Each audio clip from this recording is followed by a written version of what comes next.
Hello et bienvenue pour ce nouvel épisode du podcast Envie de changement. Bienvenue pour cet épisode 52. C'est un épisode en solo, une fois de plus. J'espère que l'épisode précédent sur l'analyse de l'intelligence artificielle t'a plu. Si tu ne l'as pas écouté, eh bien, je t'invite à l'écouter. Tu verras, je fais une analyse assez complète du programme sportif alimentaire que nous crée l'intelligence artificielle.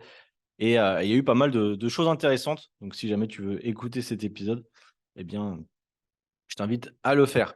Aujourd'hui, tu l'as peut-être vu dans le titre, je ne sais pas encore le titre que je vais donner à cet épisode de podcast. Je vais être franc, j'ai trouvé l'inspiration en allant me promener là ce matin.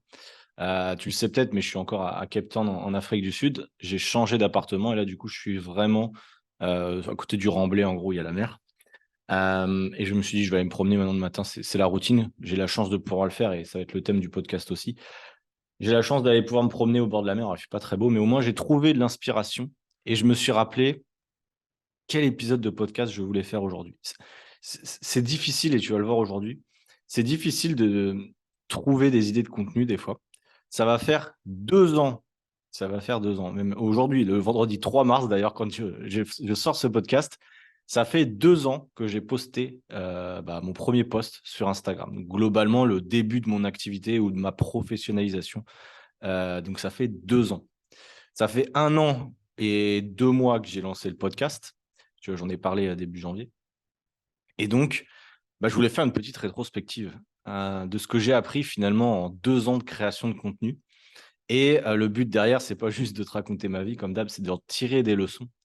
Et je vais être franc, je me suis pris des notes tout à l'heure. Vraiment, j'étais très pensif. Je suis rarement comme ça, mais là, je suis assez pensif en ce moment. Et j'ai pris des notes de tout ce que je voulais te dire aujourd'hui, des bullet points, on appelle ça. Et je vais être le plus transparent possible. Déjà dans les podcasts, tu l'as vu, d'une manière générale, j'essaie d'être vrai. Je prépare généralement pas ce que je vais dire, parce que sinon pour moi ça casse tout l'intérêt du podcast. Et j'essaie vraiment de réagir. Des fois, tu vois bien, je dis des gros mots ou je bégaye ou des choses comme ça.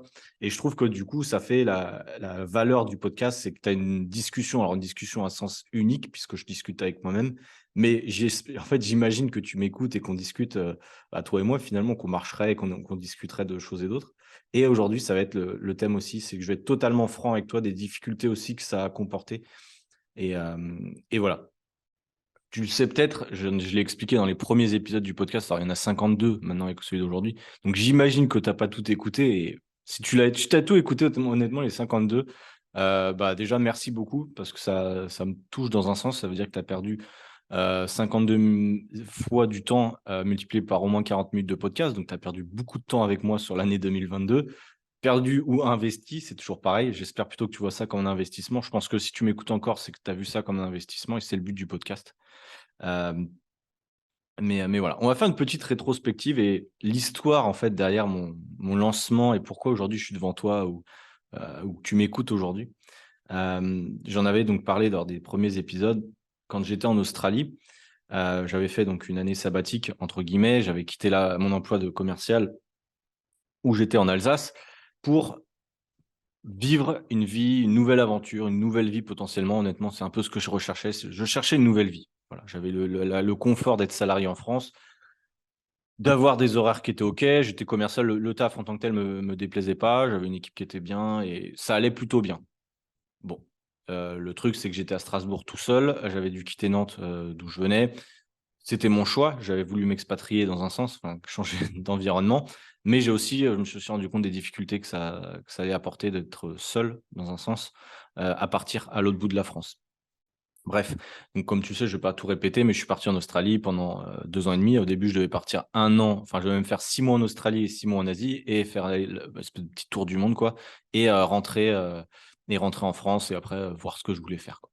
J'avais dans l'idée dans un coin de ma tête de me lancer dans un projet de liberté. J'en ai parlé dans un des épisodes. Pourquoi j'ai quitté la France? C'est parce que quand j'étais parti aux Philippines en 2019, j'étais parti que 10 jours.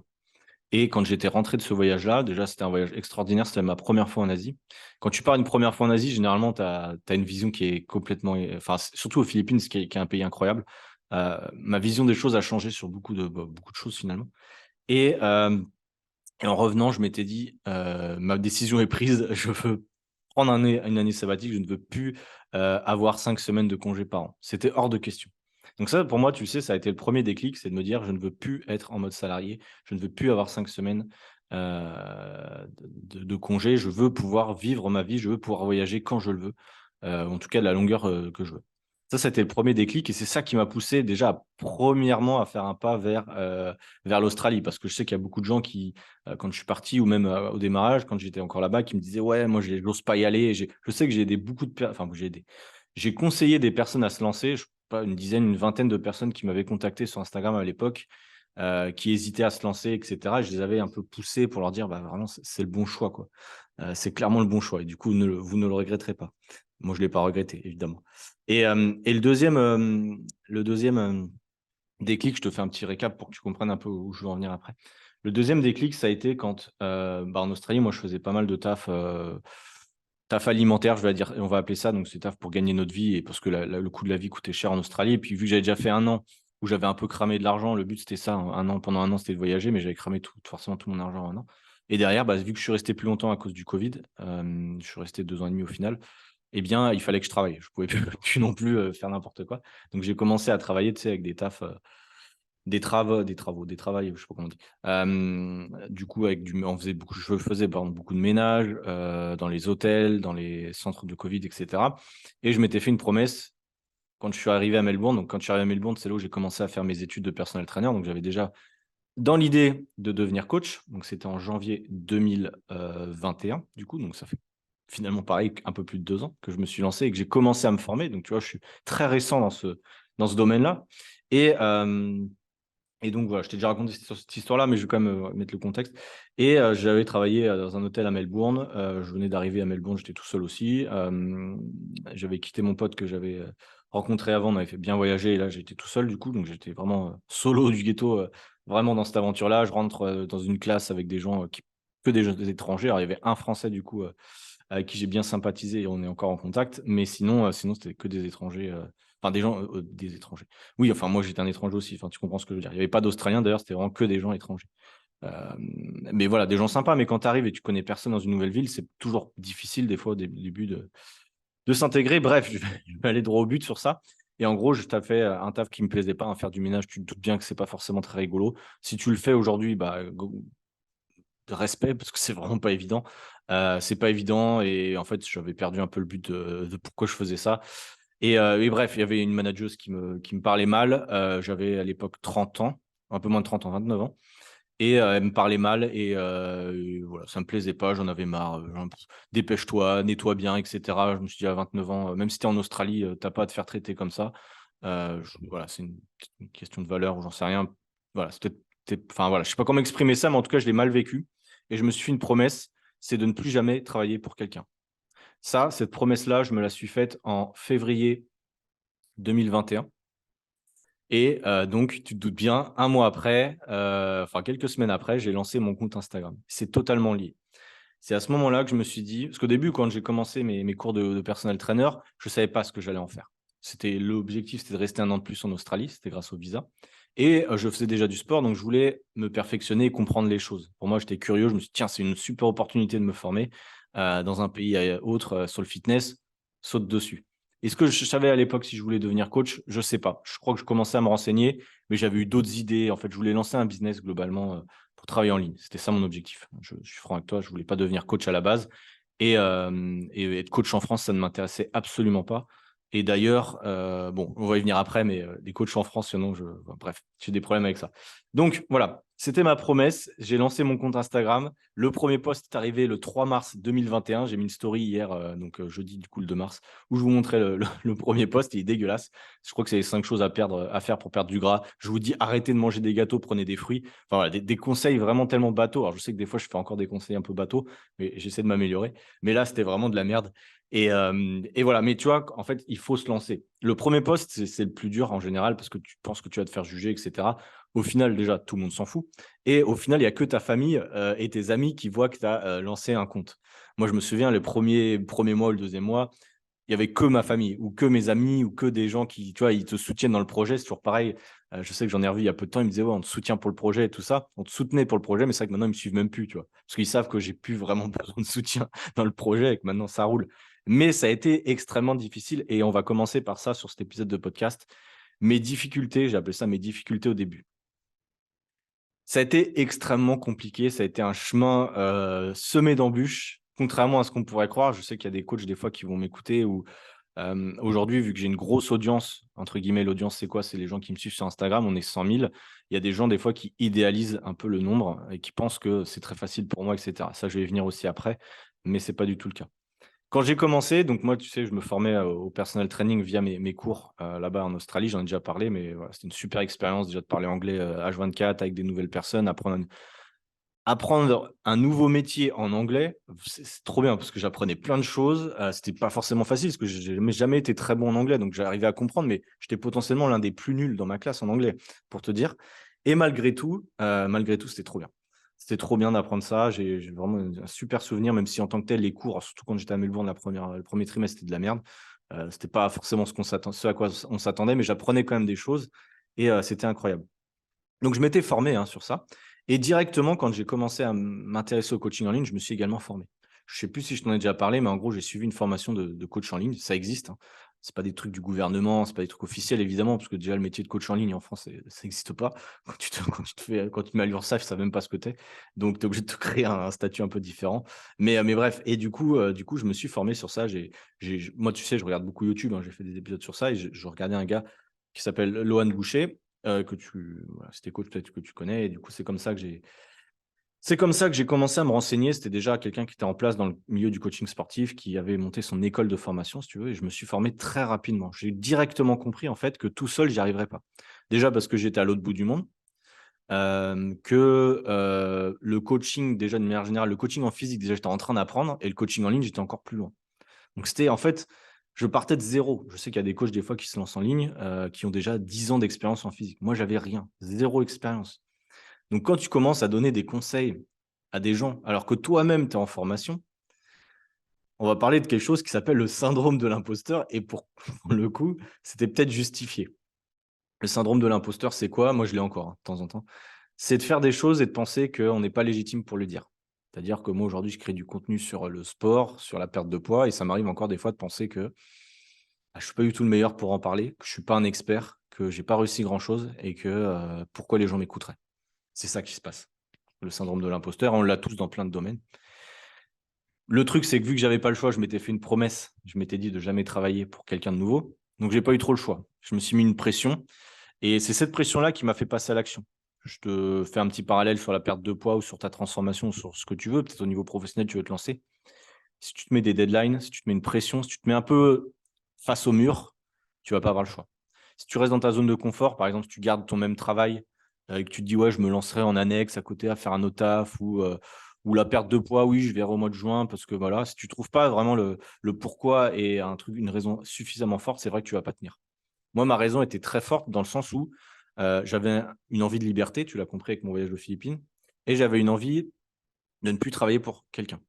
Donc ces deux déclics-là, je pense que je m'en rappellerai toute ma vie du coup, c'est pas des déclics de fou, mais moi en tout cas ça a été des déclics pour moi, ont fait qu'aujourd'hui, aujourd'hui en 2021 quand je me suis lancé, je n'ai pas eu le choix que de créer du contenu. Alors je me suis un peu enfermé dans ma bulle, en fait, je faisais mes études lundi, mardi, le reste on avait aussi des espèces de contrôles à faire, des devoirs, mais j'avais pas du coup j'avais quitté le taf là, où je nettoyais les hôtels, et il me restait donc mercredi, jeudi, vendredi pour créer du contenu. Et là, j'ai charbonné. J'allais à la library, bibliothèque de Melbourne, qui est une bibliothèque incroyable si tu y vas, qui est immense, et je passais mon temps à créer du contenu. C'était à moitié Covid, donc il y avait plein de trucs qui étaient fermés, tout ça. Mais j'ai passé mon temps à créer du contenu. J'ai regardé ce que faisaient les autres, pardon. J'ai regardé tous les comptes américains, j'ai tout analysé, j'ai mis du temps et du temps à analyser, j'ai sauvegardé des centaines de posts pour comprendre ce qui marchait, ce qui ne marchait pas. Et je me suis saigné à créer du contenu. Parce que j'ai compris que, en fait, c'était pour lutter un peu contre le syndrome de l'imposteur qu'il fallait que je prouve aux autres que je pouvais les aider. Du coup, comment j'ai voulu prouver? C'est en créant du contenu au maximum. Ça n'a pas été facile. Au démarrage, c'est vrai que tu n'as pas forcément beaucoup de retours. Bon, les premiers retours positifs, ça arrive, c'est cool. Et au début, surtout, tu te demandes comment je vais avoir des clients. Parce qu'en réalité, moi, je me regarde avec du recul. Là, j'ai regardé une des stories que j'ai faites. La première story où j'ai parlé, je vais être franc, je l'ai faite au mois de juin. C'est-à-dire entre mars et juin 2021. Tu ne m'as jamais entendu parler sur Instagram. Tu as peut-être vu ma tête. Je faisais des fois des photos vite fait ou des petits entraînements. Mais je n'ai jamais parlé. Parce que parler devant un micro, parler devant une caméra, c'est extrêmement difficile. Moi, aujourd'hui, je m'en sors plutôt bien, hein. J'ai l'habitude, je fais ça tous les jours, donc maintenant, ça va. Mais à la base, je suis quelqu'un d'extrêmement introverti, timide.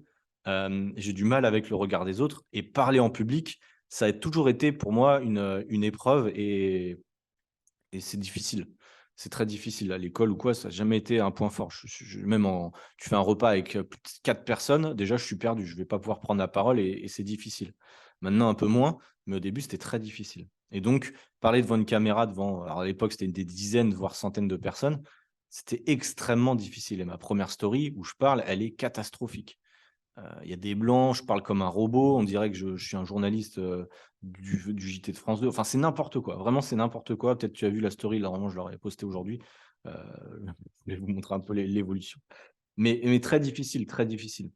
Et le truc surtout, c'est que c'est pas parce que tu crées du contenu que tu as des clients. Parce qu'aujourd'hui, qu'on se le dise, il y a encore des gens qui pensent que enfin, il y a beaucoup de malentendus, il y a beaucoup de choses qui ça m'embête un peu de quand tu travailles sur Instagram, il y a des gens il y a des gens qui pensent que tu es juste là pour créer du contenu et en gros que voilà, c'est comme ça et que peut-être tu gagnes ta vie par autre chose. Non, aujourd'hui, moi, quand tu veux gagner ta vie sur Instagram, enfin pas sur Instagram, mais communiquer via Instagram, tu as besoin de vendre des produits. Il y a des gens qui des fois s'offusquent: «Oh, tu vends des choses?»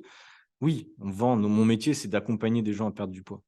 Et c'était difficile au démarrage de trouver des clients. Très, très difficile. J'ai lancé mon compte au mois de mars. Alors au début, je prenais pas de clients. De toute façon, personne ne voulait travailler avec moi, évidemment, vu la gueule de mes posts. Et même moi, j'aurais pas été capable. De toute façon, au bout d'1 mois, même pas d'école, je pouvais pas me permettre de prendre des élèves en coaching. J'ai attendu d'avoir, du coup, au mois de juin, donc j'ai attendu 6 mois avant d'avoir une certaine légitimité pour accompagner des gens. Et puis je me suis dit, bah, de toute façon, je leur vendais vraiment pas cher l'accompagnement. Et je me suis dit, même d'ailleurs, le premier accompagnement que j'ai fait, c'était des accompagnements gratuits.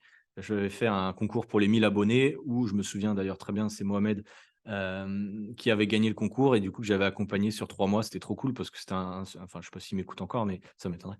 Mais c'était un gars très sympa et on a eu un très très bon échange au démarrage. Donc il avait gagné le concours, hein. En gros, il avait gagné un accompagnement avec moi et moi, ça me permettait en fait de créer mon programme, de voir ses retours et ça me permet de me faire la main parce que c'était le premier client que j'accompagnais de toute ma vie. Et du coup, du coup voilà, bon, il a eu les résultats qu'il a eu. C'était pas mauvais, mais c'est vrai qu'aujourd'hui, bah, heureusement que c'est meilleur. Mais en tout cas, voilà, c'est une première réussite pour moi, c'était d'accompagner des gens. Après, les premiers clients payants, c'est sûr que c'est mieux, hein, que de travailler gratuitement, c'est rigolo au début, mais à un moment, tu dois quand même payer les factures. C'est toujours pareil. Je suis resté encore, bah, du coup, du mois de février à juin sans gagner un centime. Quand tu vis en Australie, c'est difficile. Après, j'étais allé à Sydney, pardon, donc c'était aussi difficile de vivre comme ça. Beaucoup de pression. C'est pour ça que moi, je travaillais beaucoup à l'époque parce que je me suis dit: «Bah, j'ai pas le choix, en fait. Faut que je crée du contenu, il faut que je me bouge parce que là, je suis dans la merde, en fait, j'ai aucune source de revenus». Heu, donc ça a été bénéfique, mais ça a été aussi une grosse pression, financière, pendant quasiment la première année et d'ailleurs je vais y venir. La première année, j'avais pas suffisamment d'argent pour en vivre. Donc c'était difficile, tout c'était difficile. Chaque échange avec des gens, chaque, appel téléphonique, tu le sais moi peut-être, mais je vends ou je fournis mes accompagnements au démarrage via un appel téléphonique. C'est comme ça que je procède pour échanger avec les gens. Les premiers appels téléphoniques que j'ai faits, dans la formation que je suivais, on avait une trame. Heureusement pour savoir un petit peu ce qu'on allait dire, parce que sinon moi j'ai aucune idée de comment vendre un programme, comment parler avec des gens, j'en ai aucune idée. Donc j'avais un peu l'expérience de mon école sur, comment, les entretiens en salle de sport et cetera, donc j'avais quand même un peu compris la base, mais parce qu'on s'entraînait aussi à l'école en anglais, mais en français j'avais jamais fait. Et bref, les premiers appels, j'étais en sueur, je bégayais, j'avais une pression monstre, c'est-à-dire que j'allais y penser toute la journée, pour qu'au final, je me retrouve avec des mecs ou des filles, hein, qui me disent surtout des mecs, parce qu'à l'époque, je basais mon programme exclusivement, encore une fois, réservé aux hommes. Je sais qu'il y a des gens qui ont pas aimé cette expression «réservé aux hommes», mais c'était bon, spécialement dédié aux hommes, on va dire. Et du coup, ce programme-là, ouais, que j'essayais de vendre, bah, j'étais nul, je savais pas vendre. J'étais en panique, ça se ressentait, du coup les gens paniquaient et prenaient pas d'accompagnement avec moi, ce qui est normal. Je fais juste une petite pause, je bois mon café en même temps avant qu'il soit froid, mais reste à l'écoute. C'est l'avantage du podcast où je fais aucune coupure. Je t'invite aussi à boire quelque chose si jamais, si tu m'écoutes peut-être dans ton cardio ou si tu fais une pause, n'oublie pas de boire. Quel beau conseil, ça c'est un conseil que je t'aurais donné en 2021 quand je me suis lancé. N'oublie pas de boire. Bref, les premiers clients, honnêtement, ça a été galère. Je me souviens très, très bien de mon premier client payant. Je me souviens de la galère que ça a été parce que des fois, il ne me répondait pas pendant une semaine, donc j'étais en panique. Je me suis dit, merde, s'il ne réussit pas, c'est l'échec de ma vie. J'étais vraiment, vraiment très, très investi avec cet élève-là. C'était quelqu'un qui finalement n'était pas lui très investi parce qu'en fait, j'avais juste pris quelqu'un pour prendre quelqu'un, ce qu'aujourd'hui n'est pas le cas. Aujourd'hui, je sélectionne les gens avec qui je veux travailler, ce qui fait que c'est beaucoup plus plaisant et on va y venir. Mais au début, j'avais pris la première personne que je pouvais. Je l'avais vendu à un prix du coup plus bas que ce que je fais aujourd'hui, évidemment.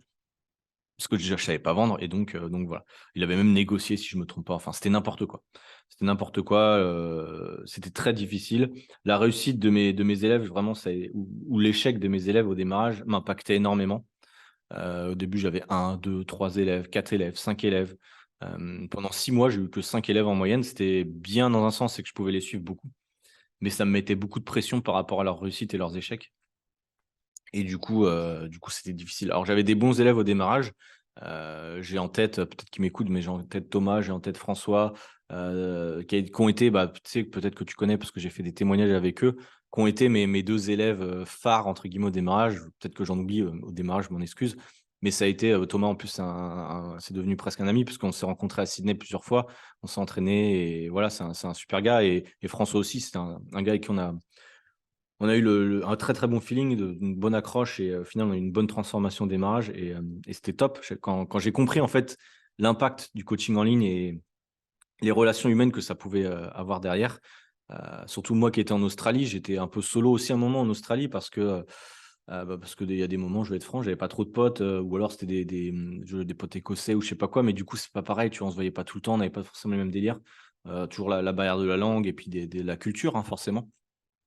Et donc ça joue beaucoup. Je reprends encore du café, je m'en excuse.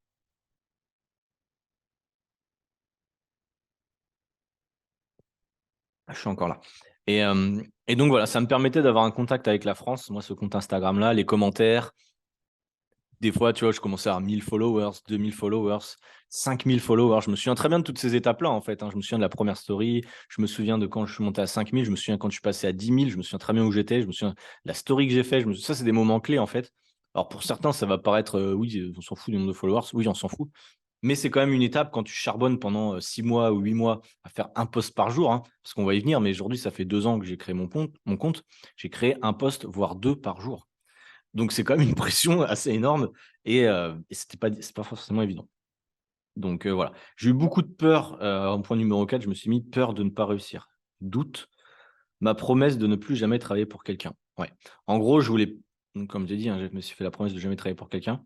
En tout cas, voilà, dans le mode salarié et voilà. J'ai eu beaucoup de pression parce que je vais être franc, j'ai mis 1 an à pouvoir me sortir un salaire au niveau d'un SMIC français. Voilà, pour te dire le truc, j'ai mis 1 an. Tu imagines? Ça a mis 1 an. Donc à partir de mois de mars où j'ai commencé jusqu'au mois de mars de l'année d'après. Donc toi, ce que ça en fait, ça fait que 2 ans que j'ai lancé mon activité. Donc si tu fais le calcul, ça fait que 1 an que j'arrive à en vivre. Donc j'ai passé 1 an de ma vie à créer du contenu où j'avais peu de retours, à accompagner des gens. Alors, c'était très bien, hein, mais je n'arrivais pas à en vivre, tu vois. Voilà, j'avais pas assez de clients pour en vivre, c'était trop difficile. J'étais pas assez bon, en fait, j'avais pas une bonne expertise, je ne comprenais pas comment ça marchait. Et c'était une pression tous les matins. Tous les matins, c'était une pression de se dire comment je vais faire, quoi. Comment je vais faire pour vivre, en fait. Tu vois, tu peux pas te satisfaire de gagner, je sais pas, 1000, je suis gentil, je gagnais peut-être 500 à 800 euros par mois. Enfin voilà, c'était pas suffisant. Je veux dire, en Australie, ça, c'est même pas ton loyer. Donc, n'importe quoi. Donc, ça a été difficile. Plusieurs fois, je me suis posé la question, est-ce qu'il faut que je travaille à côté? Est-ce que je ne prendrais pas des élèves en physique à Sydney? Parce que du coup, en plus, j'avais réussi à passer la première partie de mon diplôme. Donc, j'aurais pu coacher en Australie aussi. Je ne l'ai jamais fait. Peut-être que j'aurais dû, j'en sais rien. Mais je m'étais dit, je me focus vraiment sur le en ligne et c'était vraiment mon objectif premier d'être libre. C'était pas juste d'être coach sportif, hein, c'était vraiment d'être coach sportif en ligne. Pour moi, le en ligne fait toute la différence parce que pour moi, entre un coach physique en France je vais être franc, hein, qui coach à Basic Fit depuis 20 ans et moi, je pense qu'on n'a rien à voir. Je pense qu'on n'a absolument rien à voir dans la vision qu'on a des choses, de l'accompagnement qu'on propose, de peut-être l'ambition qu'on a aussi. Quelqu'un qui est salarié et quelqu'un comme moi, moi enfin voilà, je suis franc avec ça, hein, je n'ai plus du tout le mode d'état d'esprit salarié. J'ai des ambitions assez grandes par rapport à ce que je peux accomplir dans les années à venir et Et ça, c'est le déclic que j'ai eu il y a quelques années. Alors voilà, je ne suis pas là à m'enflammer, mais voilà, je préfère être confiant sur ça. Et j'ai passé le cap où j'avais peur d'avoir des clients au cap où je veux grandir. Et ça a mis du temps, hein, comme je te disais, ça a mis 2 ans. Ça fait 2 ans aujourd'hui que j'ai lancé mon compte et ça a été très difficile. La première année, ça a été très difficile. C'est encore assez difficile. Je ne veux pas me plaindre. Attends, je ne veux pas me dire oui, mais le pauvre Clément, là, il travaille à l'autre bout du monde et il se plaint. Non, c'est pas le but. C'est juste pour te montrer que dans la vie, de toute façon, il n'y a jamais rien qui est facile. Tu vois, il y a des gens qui vont dire ouais, mais coach en ligne, c'est facile, tout ça. Non, je vois des personnes qui arrivent du premier coup et d'une manière générale, travailler en ligne, c'est difficile. C'est difficile, surtout quand tu travailles pour toi. Travailler pour quelqu'un, à la limite, ça va. Mais ça a été très difficile. Il y a 1 an, un peu plus d'1 an, du coup, j'ai lancé le podcast que tu écoutes aujourd'hui. C'est un format que j'écoutais beaucoup, qui me plaisait beaucoup. Honnêtement, je ne pensais pas arriver à 52 épisodes. Je me suis dit, enfin, l'objectif, moi maintenant, quand je me fixe des objectifs, vraiment, j'essaie vraiment de les tenir. C'est un truc de fou, mais j'en fixe pas beaucoup à l'année, mais j'essaie vraiment de les tenir. Je m'étais fixé comme objectif faire 1 an de podcast, un par semaine. Bon, je t'ai déjà fait un bilan l'année dernière. J'ai réussi potentiellement à le faire, plus ou moins. Mais je pensais pas que, je pensais que faire des épisodes de podcast, c'est pas difficile. Avoir une audience et avoir des retours, ça, c'est plus difficile. Parce que tu peux parler sur un micro et que personne t'écoute, tu peux les poster sur Spotify, tout le monde peut faire. Tu peux créer un podcast, même si tu as 0 écoute, tu peux le faire pendant 1 an, c'est pas gênant, tu vas juste perdre du temps. Mais au début, je me demandais qui est-ce qui voudrait m'écouter. Alors, on m'avait un petit peu dit: «Ouais, mais j'aimerais bien savoir comment ça se passe l'expatriation en Australie et tout ça et tout ça». Donc c'est pour ça que j'ai lancé à la base le podcast, c'était pour parler de mon expatriation et répondre un peu aux questions qu'on me posait. Après, tu as vu, j'ai dévié un peu sur la perte de poids, le fitness. Là, je parle de mes expériences, je parle de plein de choses, en fait. Je parle de qui je suis, et cetera. C'est difficile de se dire: «Est-ce qu'il y a des gens qui vont m'écouter?» Là, aujourd'hui, tu vois, je fais un épisode où je parle un peu de ma vie et je me dis: «Est-ce qu'il y a des gens vraiment qui vont m'écouter?» Pourquoi ils m'écouteraient? J'en sais rien. Peut-être que du coup, je parle encore une fois tout seul, mais bon, c'est pas grave, je verrai bien les stats, hein. Si tout le monde a quitté, c'est comme ça. Je parlerai que de perte de poids, de jeûne intermittent. Je sais que des fois, c'est ce qui intéresse les gens. Moi, personnellement, au bout d'un moment, ça me saoule, en fait, hein. Clairement, je le dis, des fois, ça me saoule de parler que de ça, donc j'aime bien parler d'autres choses. Et donc voilà. Mais c'est dur de se renouveler, sur le podcast et tu vois, de parler de perte de poids pendant 52 épisodes, ça aurait été compliqué. Ou alors, il faut vraiment avoir des invités à chaque fois. Alors, j'essaye des fois d'avoir des invités, tu l'as vu, surtout en début d'année, j'avais des coachs invités, j'ai des élèves aussi que j'invite. Voilà, j'essaie un peu de diversifier le contenu parce que je sais que si je parle tout le temps, bah, au bout d'un moment, les gens ils vont se dire: «Ouais, mais c'est bon, on sait qui il est, on s'en fout». Donc voilà. Le podcast, je suis super content, hein, d'être encore régulier, de faire ça avec grand plaisir, tu vois? Là, j'ai même plus besoin de le prévoir dans mon planning, le podcast, tu vois? Je le fais en fin de semaine quand j'ai un peu de temps, un peu de motive. Là, bah, là, je me suis dit: «Allez, c'est bon, fonce sur le podcast, ça te prend 1 heure, c'est cool, t'aimes bien le faire, donc fais-toi plaisir». Et donc voilà. Pour revenir à Instagram, ce qui était un peu le but, le compte Instagram, il a vachement augmenté, au mois d'avril de l'année dernière. Avril 2022, je prenais une fois, j'ai pris genre 4 000 personnes en une journée. C'était assez grisant à ce moment-là, dans le sens où, en plus, j'étais en vacances à l'époque, je me souviens très bien, j'étais en vacances en Tasmanie avec mon père qui était venu en Australie. On s'était pas vu depuis, pardon, je vais arriver 1 an et demi, donc c'était cool. J'en ai parlé dans un des épisodes de podcast où je parlais de l'alimentation en voyage et à ce moment-là, donc je postais pas trop de stories, j'avais que des posts que j'avais déjà prévus à l'avance, hein. Tu sais, moi, je suis toujours comme ça, hein, je poste pas tous les jours évidemment, je prévois à l'avance, je fais à la semaine à l'avance à chaque fois. Et je prenais énormément de followers. Je comprenais pas, l'algorithme me poussait. J'étais monté à 20 000, 30 000, 40 000, 50 000, 70 000. Pas compris en quelques mois, ça a augmenté, ça a explosé. Et je me suis retrouvé au mois de juillet, non, août de cette année, enfin de 2022, du coup, à 100 000 followers. Alors, tu as peut-être vu maintenant sur mon compte, depuis, ça n'a pas augmenté. Ou alors, ça a augmenté, hein, si tu veux, je gagne toujours des followers, hein, je gagne toujours des gens. Hein. Des fois, on me pose la question, oui, je gagne toujours des gens. Hein. Par semaine, je dois en gagner peut-être 300 ou 400. Mais j'en perds aussi 300 ou 400 pour différentes raisons. C'est que, bon, en gros, l'algorithme ne te pousse plus à partir d'un certain stade à 100 000 à chaque fois que je passe. En fait, je fais 100 000 tous les 2 mois, je repasse 100 000, ensuite je redescends à 99, je remonte, etc. Donc, c'est un peu chiant parce que tu as l'impression que tu peux plus progresser. Donc, c'est comme quand tu fais une perte de poids et que bah, ton métabolisme te bloque, même si en réalité, c'est pas vrai. Bah, c'est un peu le cas avec Instagram. J'ai l'impression qu'il me bloque. Maintenant, est-ce que si je prévois, et c'est ce que j'ai prévu dans les semaines à venir, du contenu encore plus qualitatif, eh bien, est-ce que je ne vais pas relancer le truc? Bah, moi, je garde la foi et je pense que c'est possible. Je ne vais pas juste me dire: «Oui, mais c'est l'algorithme», comme des fois, il y a des coachs, hein, qui me disent: «Oui, mais c'est l'algorithme, c'est pour ça que j'ai 300 followers». Non, tu as 300 followers, c'est parce que tu n'as pas compris comment ça marchait. Donc voilà, et pour moi, c'est un peu pareil, c'est ce que je me dis aujourd'hui. Si je n'ai pas augmenté depuis 6 mois, c'est peut-être qu'aujourd'hui, je dois me remettre en question. Donc je me suis remis en question et j'essaie de progresser. Donc bref, Le fait d'avoir 100 000 followers, c'était bien, c'était rigolo, j'étais content. En fait, j'étais content, j'en sais rien, parce que j'ai reçu beaucoup de messages et tout ça. Souvent, en fait, c'est plus sur le côté amis proches qui te disent « Ouais, mon pote, il a 100K, c'est trop bien. C'est un peu une preuve sociale d'avoir 100K, parce que tout le monde m'en parle et tout ça. Quand j'ai eu les 10K, déjà, c'était un peu une preuve sociale. Et quand j'ai eu 100K, ça en a été une autre aussi. Je prends encore un petit peu de café, j'ai presque fini, je te rassure.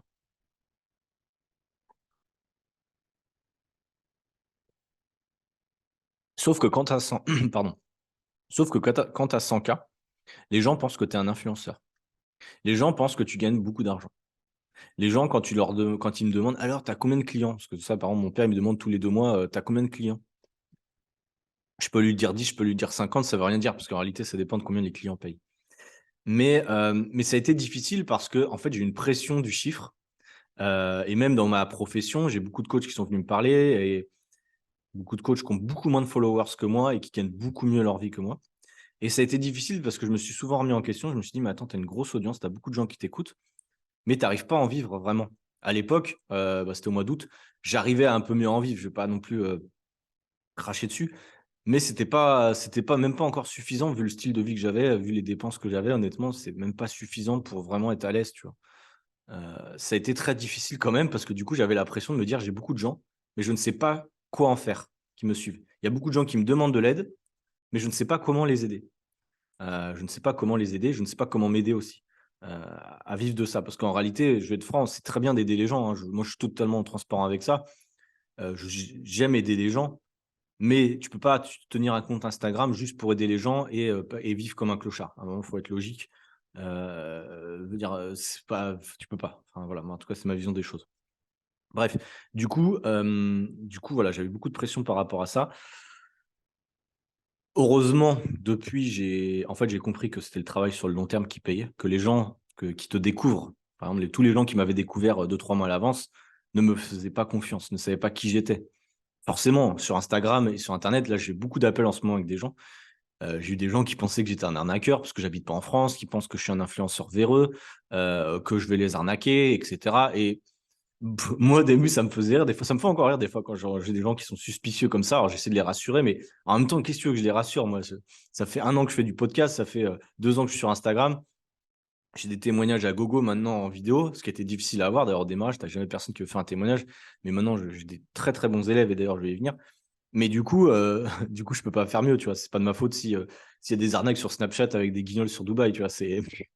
Mais voilà. Bon, quand tu es à l'étranger, il y a toujours des gens qui sont suspicieux. Au contraire, moi, je pense que vivre à l'étranger, c'est une force.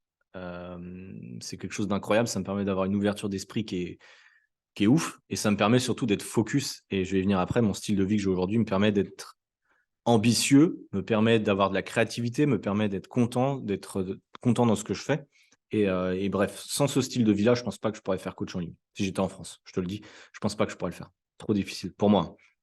Enfin, en France, dans la ville d'où je viens, dans le mode de vie où j'étais, etc. C'est ce que je veux dire. Mais bref. En 2022, mon objectif, je me l'étais noté, c'était de créer une communauté. Alors, pas une communauté dans le sens où influenceur, oui, tu as une grosse communauté, tu vas faire des gros challenges avec tout le monde, etc. Je me suis rendu compte que ça, c'était difficile et qu'aujourd'hui, je n'étais pas prêt forcément à. Tu le vois bien peut-être dans mes stories, mais je ne suis pas du genre à faire salut les loulous, c'est moi. Aujourd'hui, je vous montre ma recette de pancake, machin. C'est pas moi. Tu vois, ça me saoule de faire le genre que tout va bien, je vous montre ma belle vie de machin. Non, je vous montre quelques trucs. J'aime bien échanger, mais je me force jamais. Tu vois, je me force pas trop à faire des stories. Quoique des fois, je me force un peu, mais ça va, ça va, ça va. J'assume ce que je dis, je suis pas là à jouer un rôle dans mes stories, je suis moi-même et plus ça va aller d'ailleurs, plus je vais être moi-même et plus je vais moins m'emmerder et moi en tout cas, je vais m'emmerder à bien paraître, à faire des belles stories, à avoir un beau langage, à aller dans le sens du vent parce que, la tendance est comme si honnêtement, plus ça va aller, plus vous allez voir, plus je vais devenir con. Donc c'est soit vous allez me suivre parce que vous aimez bien qui je suis ou soit vous allez péter un plomb et vous allez dire: «Je me dégage, je dégage de son compte». Mais c'est pas grave. À un moment, j'ai compris qui j'étais, j'ai compris ce que je voulais faire, j'ai compris qui je voulais aider. Il y a des gens aujourd'hui, je peux pas les aider, je peux pas aider tout le monde. Hem, donc voilà, en 2022, j'ai voulu créer une communauté, c'était l'objectif avec mes élèves. Donc j'ai créé un compte, un groupe WhatsApp. J'ai fait des lives avec mes élèves, donc on a un live maintenant tous les mois et à terme, exclu pour les élèves qui m'écoutent. Je pense qu'on va faire un live tous les 15 jours. En fait, je ne vais pas rentrer dans le détail, mais le mode de suivi de mon coaching, il est vraiment basé sur l'échange et j'ai envie d'avoir un mode d'échange qui est interactif avec tous les membres. Aujourd'hui, il y a beaucoup de membres de mon programme qui échangent sur WhatsApp, on a un groupe dans le groupe, tu vois, qui échangent. Je sais qu'il y en a qui se sont vus en physique, en vrai. Ils parlent aussi en privé. Enfin, voilà. Pourtant, c'est des gens très différents parce que dans mon groupe, j'ai des hommes et des femmes. Ils n'ont pas du tout le même âge. Et pourtant, il y a une très, très bonne ambiance. Alors, tout le monde ne participe pas forcément, mais dans le groupe, actuellement, je pense qu'on est 18. Et il y a peut-être la moitié qui participe. Mais voilà, quand on fait des lives, je sais que tout le monde est content. C'est un moment d'échange, c'est un moment de partage, c'est un moment où tout le monde peut être libre. Et ça, pour moi, c'était cool. Tu vois. Je suis super content de la communauté qu'on a mis en place. Au final, cette communauté, je suis juste l'animateur, parce que moi, c'est eux qui parlent en général. Pareil, quand je fais des lives, tout ça, c'est vraiment eux qui sont acteurs et de tout ça. Ils s'entraident beaucoup, ils accueillent les nouveaux, etc. Et ça, pour moi, c'est extrêmement gratifiant, plus que d'avoir 20 000 clients. Tu vois. Pour moi, ça, c'était vraiment cool. Et aussi de voir la réussite de mes élèves en 2022, j'ai eu énormément de bonnes transformations. Surtout le côté humain, moi je pense que surtout le côté humain, c'est des gens qui souvent sont en manque de confiance quand je les récupère au début du coaching, ils sont en manque de confiance, qui ont testé beaucoup de choses. Et quand ils ressortent, quand je vois les témoignages, moi que je fais, j'ai encore fait un témoignage cette semaine avec un élève à moi qui s'appelle Julien, tu vas peut-être voir. Bah, c'est cool parce qu'en réalité, moi, je suis juste l'accompagnateur et c'est eux qui, qui mettent en place les choses. C'est eux en fait, qui font le taf. Moi, je suis juste l'accompagnateur. Souvent, on pense que c'est le coach qui fait tout, mais moi, je fais rien du tout. Moi, je leur donne juste un cadre, je leur donne ma vision des choses, je les aide quand il y a besoin, je les rebooste quand il y a besoin. Mais c'est tout ce que eux mettent en place qui fait qu'ils ont une réussite dans leur transformation. Et je sais que tout seul, c'est des gens qui auraient du mal à y arriver. Ils auraient peut-être réussi au bout d'un certain temps. Mais ils auraient eu du mal. Je fais une dernière pause café, après j'ai fini, je te rassure.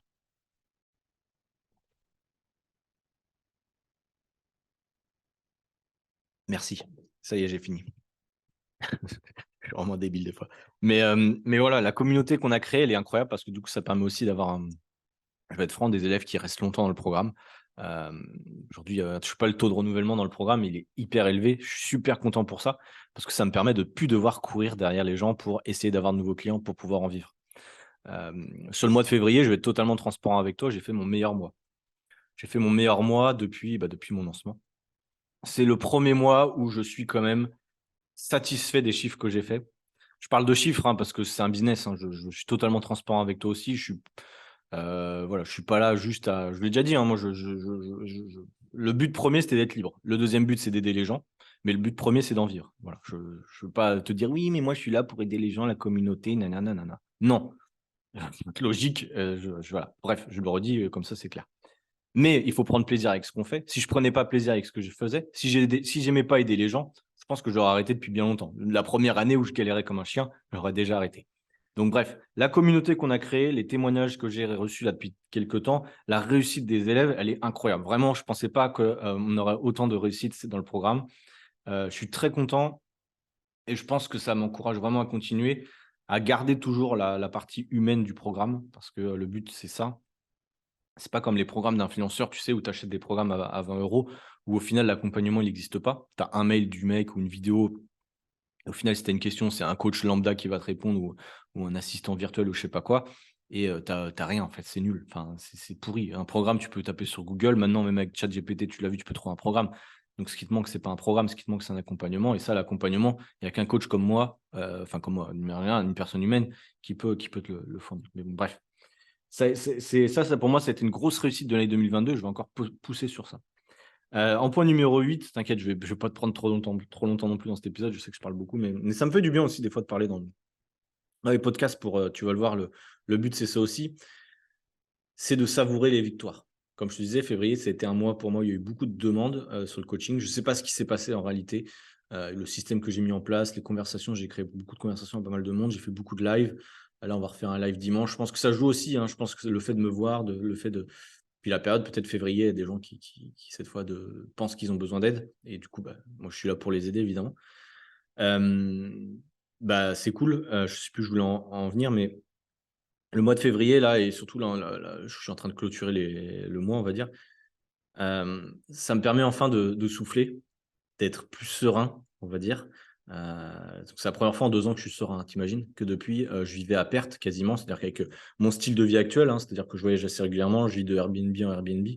dans différents pays. Aujourd'hui, je perdais de l'argent, non, parce que je gagnais de l'argent quand même, mais je ne pouvais rien mettre de côté. Je ne pouvais pas investir dans mon entreprise. Si je voulais demander de l'aide à, je sais pas, quelqu'un pour faire du montage ou potentiellement un jour recruter un coach, un deuxième coach pour suivre plus d'élèves, je ne pouvais pas. Je pouvais pas. Aujourd'hui, je me pose la question, je me dis qu'avant la fin de l'année, il y a la possibilité de recruter du monde pour faire grandir le coaching, tu vois, aider plus de monde avec ma méthode, avec ma vision des choses. C'est pas le but de faire de la merde, évidemment.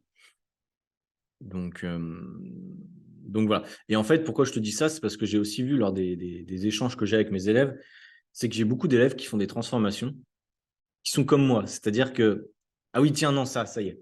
Je me souviens pourquoi j'ai fait cet épisode de podcast. J'y pense que maintenant, je suis vraiment un connard. Ce matin, je me lève. Alors, j'ai une routine, c'est pas forcément la meilleure routine en ce moment, mais c'est un peu le seul moment où je peux le faire, c'est que je vais sur Instagram quand je suis aux toilettes. Voilà, je me pose sur le trône et je passe des fois 10 minutes à répondre. Alors, des fois, désolé si je te réponds en DM ou quoi, c'est qu'en fait, je suis sur les toilettes le matin, comme ça, tu le sais. Mais c'est le seul moment où je peux me poser avant de commencer la journée taf, avant d'ouvrir mon ordi et vraiment de foncer comme un bourrin dans le taf. Donc, c'est le moment où j'ouvre mes DM, les commentaires, etc. Et j'ouvre mon WhatsApp. Mon WhatsApp, en fait, il est en muet. Globalement, j'ai plus de notifications, mis à part pour ma famille, mais tout ce qui est professionnel, j'ai le même WhatsApp numéro. Hein, c'est le même numéro pour ma famille mes clients et les gens avec qui j'échange. Mais j'ai mis tous mes clients et les gens avec qui j'échange en mode mute parce que voilà, je ne peux pas me permettre de recevoir des messages à minuit. Et si je devais mute toute ma famille, ce serait compliqué, étant donné que tu vois, je suis loin d'eux à chaque fois, ce qui est une problématique quand même. Donc, bref, j'ouvre mon WhatsApp, je vois un échange que j'avais eu hier avec un homme qui voulait rejoindre le programme et qui me disait, je ne sais pas si je veux commencer, etc., qui réfléchissait. Comme d'hab, moi, il n'y a pas de souci, on réfléchit si on veut. Le lendemain, je lui avais dit, tu dois me répondre parce qu'il y a d'autres élèves qui veulent rentrer. Il m'a répondu, d'ailleurs, il faut que j'envoie un message juste après. Il m'a dit, c'est bon Clément, je veux me lancer avec toi dans le coaching. Du coup, j'étais super content. Pour moi, c'est une journée qui commence bien, c'est une belle réussite. Dès que j'ai quelqu'un qui rentre dans le programme, en général, j'en ai un ou deux par semaine à l'heure actuelle, parfois un peu plus, parfois un peu moins. Mais pour moi, c'est une grosse réussite. Je perds du temps. J'investis mon temps à faire des appels téléphoniques. Il y a des fois des gens qui se pointent même pas au rendez-vous. Ça m'arrive des fois par exemple, de rentrer en speed. Je sais pas, je vais au sport, je dois rentrer très vite pour avoir un appel parce qu'il est prévu et la personne ne répond pas. Ça m'arrive des fois. Cette semaine, ça m'est arrivé 3 fois pour te dire. Donc j'ai perdu 3 fois, pas 1 heure, mais j'ai 3 fois au moins un quart d'heure à attendre, à relancer pour des gens qui n'en valaient pas le coup, qui souvent se défilent et c'est extrêmement embêtant si jamais ça t'arrive. Enfin, donne des nouvelles parce que c'est vrai que ça m'énerve. Je comprends des fois qu'on ne veuille plus se lancer, mais au moins qu'on me dise, ouais, des fois il y en a qui se justifient et ça va. Mais c'est vrai que c'est extrêmement frustrant d'attendre un appel. Tu es là, déjà que c'est des appels billants et puis c'est gratuit, tu vois, je donne des conseils gratuitement, je ne vous dis pas à chaque fois rentrer dans le programme. Et du coup, c'est vrai que c'est extrêmement frustrant cette semaine. Donc cette semaine, j'ai une dizaine d'appels, je crois. Enfin, en 2 semaines, j'ai une dizaine d'appels et j'ai eu 5 personnes qui sont entrées dans le programme, donc c'est cool. Je ne sais plus pourquoi je te disais ça. Oui, donc oui, il y a un élève là qui va rentrer dans le programme, donc je suis super content. À chaque fois que j'ai un élève qui rentre, je suis super content. Je vais pouvoir le présenter aux autres membres de la communauté. Là, je suis en train de réfléchir à justement faire un live d'accueil parce qu'il y a pas mal de nouveaux sur le programme, donc je vais peut-être faire un live d'accueil bientôt pour échanger avec eux, faire des appels, etc. Enfin bref, moi j'adore ça. La phase de lancement d'un programme, j'adore ça parce que c'est là où ils ont les meilleurs résultats, c'est là où les gens sont les plus motivés et c'est cool. Et bref, je vais sur le trône, comme je te disais. J'ouvre mon Insta et je vois encore, parce que je regarde les commentaires, évidemment, je regarde les commentaires de mes posts. Je réponds plus à tout le monde parce qu'il y a des fois, honnêtement, j'ai plus envie de me prendre la tête. C'est frustrant des fois. Et je vois encore un commentaire très, très, merde, je perds mes mots, mais en gros, très, très négatif. Très souvent, d'ailleurs, les commentaires négatifs, ça provient de coachs. Il faut savoir que cette profession de coach, je ne me considère pas vraiment comme un coach en physique. Je t'avais déjà dit, comme un coach, je vais voir un coach à Fitness Park ou quoi. Je ne me considère pas faisant le même métier. Parce que souvent, et là, peut-être qu'il y en a qui vont m'écouter, et voilà, tant pis pour eux, souvent, c'est des rageux. C'est des gros rageux, certains, et en fait, ils bavent un peu sur les gens qui réussissent sur Instagram. Alors, qui réussissent sur Instagram, c'est un bien grand mot, mais en tout cas, qui pensent que je réussis grâce à l'audience que j'ai créée. En gros, j'avais fait un post sur un snack, je sais pas quoi, et il y a un commentaire, il y a un vieux coach encore qui me dit quelle pompe ce coach. Je regarde qu'en fait, le mec, il est coach aussi. Alors, il y a 300 followers, je pense qu'il doit, je sais pas ce qu'il fait dans sa vie, mais bref, ça doit être un coach en physique très certainement et qui peut-être est frustré de sa vie et qui du coup crache un peu sur les autres. Et ça me fume parce qu'il y a beaucoup, beaucoup de confrères, je pourrais appeler ça confrères, mais bon, comme si je veux confrères de coach, je sais pas trop. Je suis plus confrère avec les coachs en ligne, en tout cas les gens qui veulent réussir dans la vie que des coachs qui font 60 heures par semaine et qui galèrent. C'est une question de point de vue, je ne dénigre pas, mais voilà, bref, je ne suis pas dans ce mood-là. Et Et qu'est-ce que je voulais dire? Et en fait, ça m'a plus impacté son commentaire négatif de connard, hein. Clairement, c'était un message de connard, parce que comme si j'allais pas le voir, son message. En gros, c'est quelle pompe ce coach. Il se doute bien que j'allais le voir. Je sais même pas pourquoi il a pris le temps d'écrire ça. Et j'ai eu En fait, je dirais qu'il y a au moins 2-3 commentaires par semaine, soit par des coachs, soit par des diététiciens ou des mecs bizarres, ou des gens qui pensent tout savoir. Généralement, c'est là où ça devient compliqué. C'est les gens qui sont bien trop pensants, on va dire, qui pensent tout savoir. Et ça m'a impacté. Alors, je ne vais pas parler 3 heures de ça, mais ça m'a impacté. Moi, ça m'impacte toujours un commentaire négatif. Et on nous dit toujours, oui, mais il ne faut pas y tenir compte, nanana. Faut pas leur répondre. Ça m'est arrivé l'autre fois d'ailleurs aussi avec un truc. Moi, j'en prends compte. C'est plus fort que moi. C'est toujours pareil, le syndrome de l'imposteur. Quand un coach me dit que je suis une merde, je le prends personnellement comme je suis une merde. En fait, c'est dur, mais c'est un peu ça. Bon, maintenant, avec du recul, ça va, parce que j'ai effectivement, comme je disais, créé une communauté. J'ai des gens dans mon programme qui réussissent. Donc, c'est que je ne pense pas être trop une merde non plus. Mais c'est difficile d'avoir ce genre de commentaire-là. Et en fait, ça a complètement effacé la réussite que j'avais eu du matin d'avoir un nouvel élève par un seul commentaire néfaste. Et c'est fou parce que en fait, je faisais le parallèle avec certains de mes élèves qui ont perdu, par exemple, 10, 15, voire 20 kilos, et qui, parce que pendant une semaine, ils vont faire un ou deux excès, ou parce que pendant une semaine, ils ne vont pas perdre de poids, vont tout remettre en question. Donc aujourd'hui, si tu es un de mes élèves, ou si tu, si tu te reconnais là-dedans, ou que tu as le même parcours, c'est-à-dire que tu as eu déjà une bonne perte de poids, ou que tu as déjà mis pas mal de choses en place, et qu'un seul petit truc va faire que tu vas te remettre en question constamment, sache que moi, c'est exactement pareil. Et le but du podcast aujourd'hui, c'est justement d'essayer de prendre du recul. C'est difficile, hein, c'est pour ça que moi, je fais un travail sur moi-même actuellement, de se poser et juste de savourer ce qu'on a mis en place, savourer ta transformation. C'est extrêmement important. C'est extrêmement important, même si tu as perdu qu'1 kilo sur le dernier mois, savoure, c'est toujours 1 kilo de moins. Si depuis le début de l'année, tu as commencé à te mettre au sport et que peut-être que tu as stagné, pardon, savoure. Tu as quand même réussi à mettre en place une routine intéressante. Et j'ai beaucoup de gens qui sont mis au sport depuis le mois de janvier et qui me disent ouais, j'arrive pas à progresser, j'ai l'impression de ne pas avancer, ça me frustre. Oui. Après, bien sûr, un accompagnement et tout ça, je ne vais pas revendre de trucs, mais bien sûr que ça va te faire aller plus vite. Mais bref, il faut savourer son parcours. C'est difficile. La vie d'entrepreneur d'une manière générale, déjà, c'est difficile. La vie d'une manière générale, en tout, enfin, qui toi m'écoute, à mon avis, ta vie est peut-être beaucoup plus difficile que la mienne, j'en sais rien. Enfin, de toute façon, il n'y a pas de comparaison à avoir. C'est jamais facile pour personne, de toute façon. Mais ce que je veux dire, c'est qu'il faut à un moment savourer ce qu'on met en place, prendre du recul. Donc, je t'invite là, si jamais tu es encore avec moi dans l'épisode, à prendre du recul sur ce que tu as fait sur l'année 2022, sur le début d'année 2023, et savourer quand même. Savourer, se dire, voilà, j'étais là il y a peut-être 5 ans, aujourd'hui je suis là. J'ai essayé d'améliorer les choses. En tout cas, je te le souhaite. J'espère que tu n'as pas reculé dans ta vie, sinon c'est chiant. Mais même si c'est le cas, il n'est jamais trop tard pour améliorer les choses. C'est aussi le but du podcast, hein, c'est clairement de changer de vie si tu as envie. Hein. Le but, c'est. Le podcast, il s'appelle Envie de changement. C'est pas restons les mêmes, tu vois, ou acceptons-nous et restons les mêmes. Oui, il faut s'accepter, mais si on veut changer, il faut changer. Donc voilà, c'est vraiment la conclusion sur laquelle je voulais aller sur cet épisode de podcast-là. C'est que moi, tu l'as vu sur mon parcours, je suis allé assez vite, mais en réalité, enfin assez vite, non, assez longtemps, longuement, mais bon, bref, c'est pas facile. C'est que là, on est le 3 mars, c'est que maintenant presque que je me dis, ça y est, ça fait 2 ans, ça fait 2 ans, et là c'est aujourd'hui, je me dis, peut-être aujourd'hui le jour de gloire, je ne sais pas, où je me dis, ça y est Clément, tu as réussi. Tu as réussi dans la première étape, hein. Attention, je me dis que j'avais réussi de ce que je voulais entreprendre, hein, loin, très loin de là. Mais j'ai réussi cette première étape de vivre de ce que je voulais, de vivre de ma passion dans un sens, d'être libre géographiquement et presque, on va y arriver, d'être libre financièrement. Alors attention, je ne suis pas millionnaire. Hein. C'est juste ce que je veux dire, c'est que j'ai plus la pression que j'avais avant au niveau financier à chaque fin de mois. Et ça c'est cool. Parce que ça va me permettre d'être plus serein, ça va pouvoir me permettre, je vais arriver, d'investir dans mon entreprise. Parce que moi, mon mode de vie restera le même. Hein. Je ne vais pas du tout m'enflammer. Moi, ce que j'aime, c'est voyager, c'est être simple. J'ai pas de voiture, j'achète quasiment pas de vêtements. Je suis habillé, tu as peut-être vu d'ailleurs, je suis toujours habillé pareil. Hein. Je suis un vrai clochard. Ça, en fait, mon sac, j'en ai déjà parlé dans un des épisodes, mon sac, il est petit. J'ai 7 jours de vêtements. Donc potentiellement, tu me vois toujours habillé pareil. Voilà. Donc j'ai fait des économies. Enfin voilà, tout mon argent passe dans les Airbnb et dans les billets d'avion. Voilà, c'est dans la bouffe et tout ça, mais sinon, et dans les salles de sport. Et voilà. C'est ça mon mode de vie, c'est ce que j'aime faire.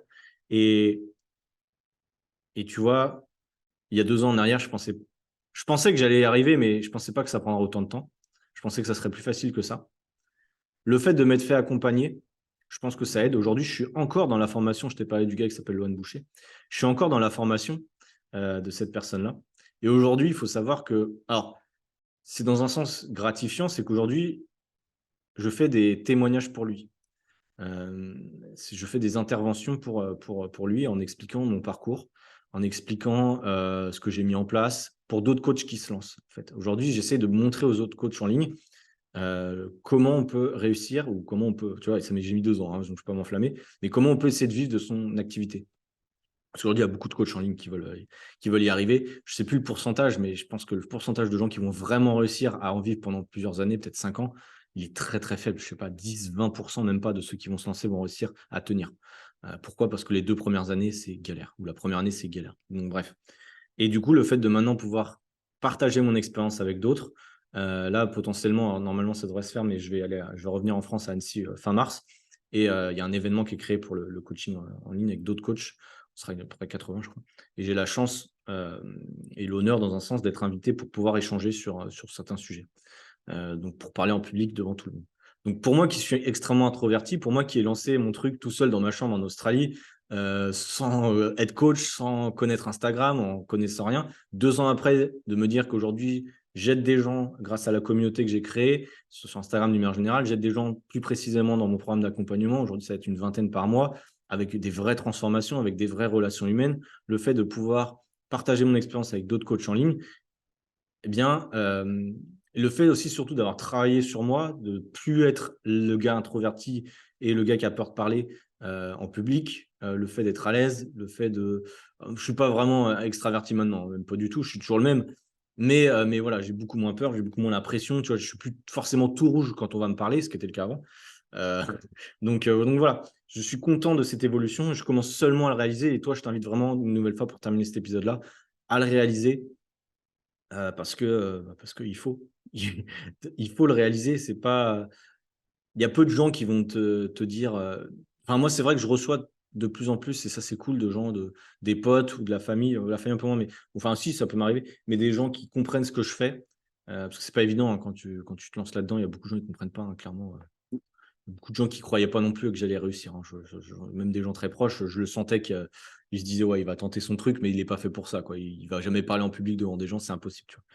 Et le fait d'avoir prouvé à moi-même et aux autres aussi, dans un sens, que je pouvais atteindre mes objectifs, c'est cool. C'est cool, c'est un sentiment de satisfaction qui est assez rare, que je n'avais pas forcément quand j'étais salarié, parce que bon, avoir une petite prime de temps en temps, c'est super, mais enfin bon, le mec, il te fait une tape sur l'épaule, tout chef, et puis voilà, après, c'est reparti. C'est pas forcément voilà, super gratifiant, mais bref. Donc voilà, je sais qu'avec mes élèves, j'essaie de leur dire quand c'est bien, j'essaie d'être positif, mais je ne suis pas le gars le plus expressif non plus avec mes élèves, mais j'essaie vraiment de les encourager quand ils font des choses bien, et ils le font tous de toute façon. Parce que dans la vie, il y a il y a peu d'occasions où on nous dit que c'est bien ce qu'on fait. Il y a peu d'occasions dans la vie où on nous dit c'est bien ce que tu as fait, Clément, ou ou ton prénom, hein, peu importe, Sandrine, Antoine, Alexandre, ce que tu veux. C'est rare en fait qu'on nous dise c'est bien. Et c'est rare, encore plus rare, qu'on comprenne que ce qu'on fait, c'est bien. Et, et donc voilà, c'est important des fois de prendre du recul. C'est jamais évident. Là, tu vois, je fais cet épisode-là, je suis persuadé que la semaine prochaine, je vais encore avoir des doutes.